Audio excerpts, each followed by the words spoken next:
Renungan Harian Katolik, Senin 1 Agustus 2022. Nubuat dan ajaran asli yang bersumber dari firman Tuhan. Yesus adalah sumber kehidupan yang tak terbatas. Bacaan pertama. Bacaan dari kitab Yeremia.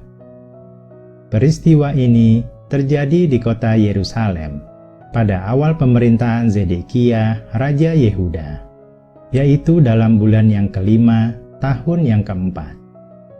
Nabi Hanaya bin Azur yang berasal dari Gibeon berkata kepadaku di rumah Tuhan, di depan mata para imam dan seluruh rakyat, "Beginilah sabda Tuhan semesta alam, Allah Israel. Aku telah mematahkan penindasan Raja Babel. Dalam 2 tahun ini, segala perkakas rumah Tuhan yang telah diambil dari rumah ini oleh Nebukadnezar Raja Babel dan yang diangkutnya ke Babel akan kukembalikan ke tempat ini. Juga Yekonya bin Yoyakim Raja Yehuda beserta semua orang buangan dari Yehuda yang dibawa ke Babel akan kukembalikan ke tempat ini. Demikianlah sabda Tuhan. Sungguh, Aku akan mematahkan penindasan Raja Babel itu." Lalu berkatalah Nabi Yeremia kepada Nabi Hanaya di depan para imam dan seluruh rakyat yang berdiri di rumah Tuhan. Kata Nabi Yeremia, "Amin. Moga-moga Tuhan berbuat demikian. Moga-moga Tuhan menepati perkataan-perkataan yang kau nubuatkan itu dengan mengembalikan perkakas-perkakas rumah Tuhan dan semua orang buangan dari Babel ke tempat ini. Hanaya, dengarkanlah perkataan yang hendak kukatakan kepadamu dan kepada seluruh rakyat ini. Nabi-nabi yang ada sebelum aku dan sebelum engkau dari dahulu kala telah bernubuat kepada banyak negeri dan terhadap kerajaan-kerajaan yang besar, tentang perang dan malapetaka dan penyakit sampar. Tetapi mengenai seorang nabi yang bernubuat tentang damai sejahtera, jika nubuat itu digenapi, maka barulah ketahuan bahwa nabi itu benar-benar diutus oleh Tuhan." Kemudian Nabi Hanaya mengambil gandar yang terpasang pada tengkuk Nabi Yeremia, lalu mematahkannya. Berkatalah Hanaya di depan seluruh rakyat, "Beginilah sabda Tuhan, dalam 2 tahun ini, begitu jugalah aku akan mematahkan kuk Nebukadnezar, Raja Babel, dari tengkuk segala bangsa." Kemudian pergilah Nabi Yeremia dari sana. Dan sesudah Nabi Hanaya mematahkan gandar dari tengkuk Nabi Yeremia, bersabdalah Tuhan kepada Yeremia, "Pergilah katakanlah kepada Hanaya, beginilah sabda Tuhan, engkau telah mematahkan gandar kayu, tetapi aku akan membuat gandar besi sebagai gantinya. Sebab beginilah sabda Tuhan semesta alam, Allah Israel. Kuk besi akan kutaruh ke atas tengkuk segala bangsa ini, sehingga mereka takluk kepada Nebukadnezar, Raja Babel. Sungguh, mereka akan takluk kepadanya. Malahan binatang-binatang di padang telah kuserahkan kepadanya." Lalu berkatalah Nabi Yeremia kepada Nabi Hanaya, "Dengarkanlah hai Hanaya, Tuhan tidak mengutus engkau, dan engkau telah membuat bangsa ini percaya kepada dusta. Sebab itu beginilah sabda Tuhan, sungguh, aku menyuruh engkau pergi dari muka bumi. Tahun ini juga engkau akan mati, sebab engkau telah menghasut rakyat murtad kepada Tuhan." Maka matilah Nabi Hanaya dalam tahun itu juga, pada bulan yang ke-7. Demikianlah sabda Tuhan. Syukur kepada Allah. Bacaan Injil Inilah Injil suci menurut Matius. Sekali peristiwa setelah mendengar berita pembunuhan Yohanes Pembaptis, menyingkirlah Yesus. Dengan naik perahu, ia bermaksud mengasingkan diri ke suatu tempat yang sunyi. Tetapi orang banyak mendengarnya dan mengikuti dia dengan mengambil jalan darat dari kota-kota mereka. Ketika Yesus mendarat, ia melihat orang banyak yang besar jumlahnya. Maka tergeraklah hatinya oleh belas kasihan kepada mereka, dan ia menyembuhkan mereka yang sakit. Menjelang malam, para murid Yesus datang kepadanya dan berkata, "Tempat ini sunyi, dan hari sudah mulai malam. Suruhlah orang banyak itu pergi, supaya dapat membeli makanan di desa-desa." Tetapi Yesus berkata kepada mereka, "Mereka tidak perlu pergi. Kalian saja memberi makan mereka." Jawab mereka, "Pada kami hanya ada 5 roti dan 2 ekor ikan." Yesus berkata, "Bawalah kemari." Lalu disuruhnya orang banyak itu duduk di rumput. Setelah itu, ia mengambil ke-5 buah roti dan ke-2 ekor ikan itu. Sambil menengadah ke langit, diucapkannya doa berkat, dan dibagi-baginya roti itu dan diberikannya kepada para murid. Para murid lalu membagi-bagikannya kepada orang banyak. Mereka semua makan sampai kenyang. Kemudian potongan-potongan roti yang sisa dikumpulkan sampai 12 bakul penuh.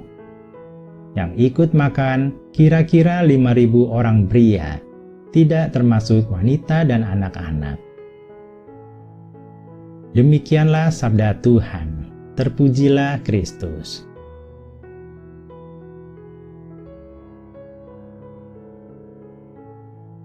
Renungan bacaan pertama.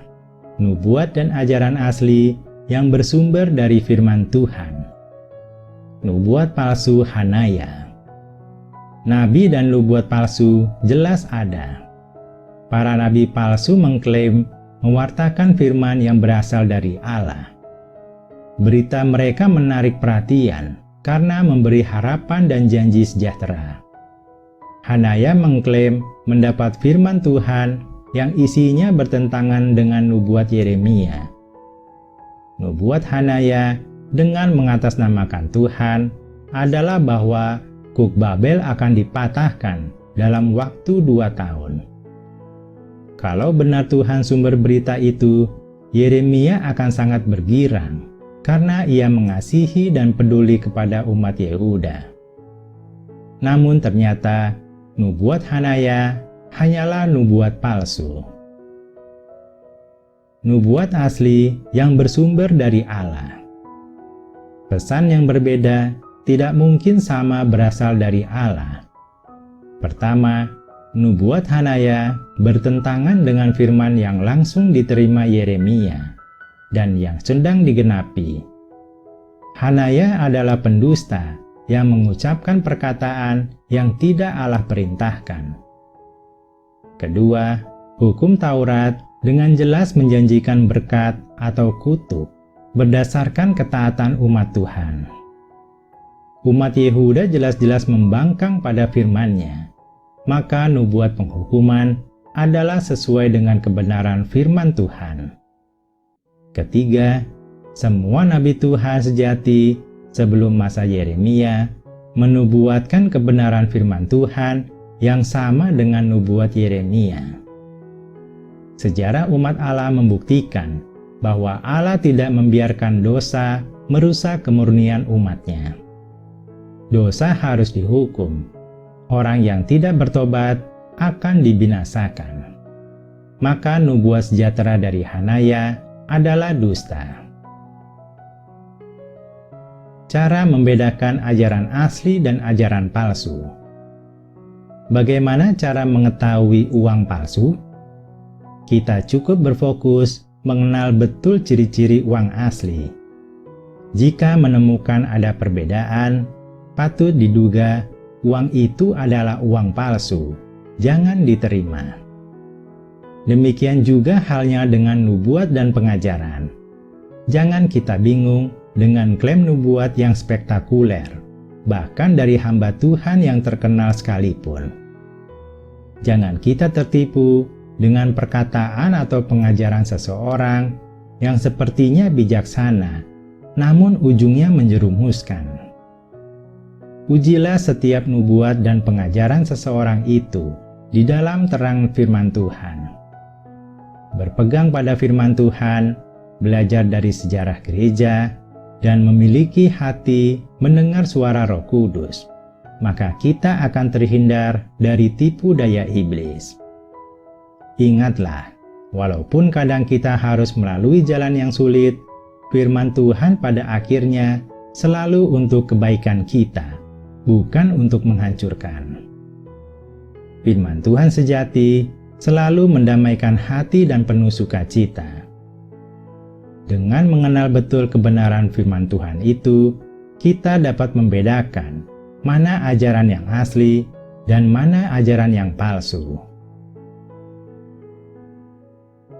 Renungan bacaan Injil.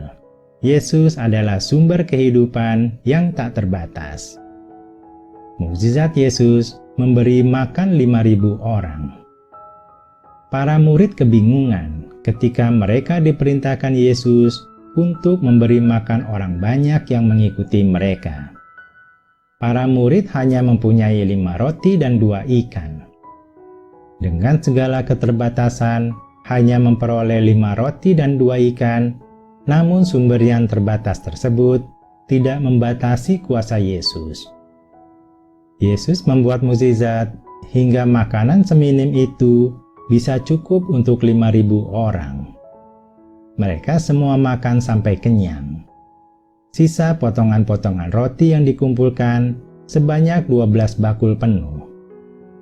Di dalam mukjizat ini, Yesus ingin mengajar para murid dan juga orang banyak untuk datang kepada Dia dalam segala kebutuhan mereka. Perintah Yesus kepada murid-muridnya agar mereka memberi makan orang banyak juga bertujuan agar murid-murid memahami keterbatasan mereka dan menyadari siapa Yesus sesungguhnya. Para murid dan orang banyak itu belajar bahwa Yesus adalah sumber kehidupan yang tak terbatas. Mukjizat Yesus kepada kita. Tuhan Yesus pun dapat melakukan hal yang sama bagi hidup kita. Pertama, walaupun dengan segala keterbatasan, jika kita ingin melayani orang lain, kita pasti dibantu Tuhan Yesus.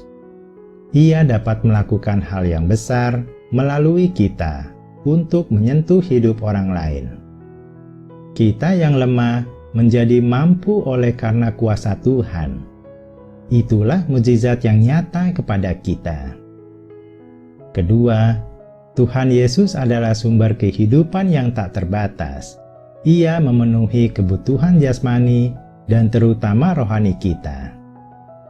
Kita yang letih dan lumpuh secara rohani dibangkitkannya kembali menjadi tegak bersemangat kembali. Itu pun mukjizatnya yang nyata kepada kita. Tugas kita adalah berusaha dekat kepadanya dan hidup berkenan kepadanya. Tugas kita adalah menjadi pengikutnya yang baik dan konsisten, melakukan ajaran cinta kasih-Nya. Marilah kita berdoa. Ya Tuhan, kami mau mengenal betul firman-Mu dengan cara rajin membaca kitab suci dan merenungkannya. Dengan mengenal betul kebenaran-Mu, sekiranya kami terhindar dari ajaran palsu yang menjerumuskan itu.